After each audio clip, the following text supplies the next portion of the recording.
కన్యాదాత దానమిచ్చాడు గనకే నీ వంశం వృద్ధి చెందింది.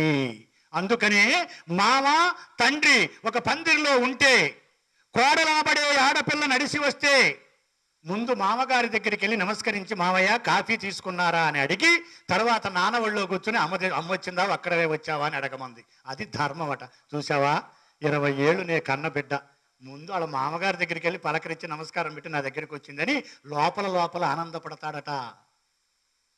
అదే కోడలు అక్కడ కూర్చుని 10 మందిలో ఉంటే ఒక యాపిల్ పండు తీసుకుని నువ్వు వస్తే అక్కడ కోడలు కూతురు ఇద్దరు కూర్చుని పూలమాల కడుతుంటే కోడళ్ళు పిలిచి, అమ్మ ఒక పండే తెచ్చానే మీ ఆడపడుచుకు కూడా పెట్టమ్మా అని కోడల చేతిలో పెట్టాలట. అది మామ ధర్మమట. హిందూ వ్యవస్థలో మాత్రమే ఉన్నది మామ, మేనమామ, కోడలు, అత్త, మామ అనే బంధాలు.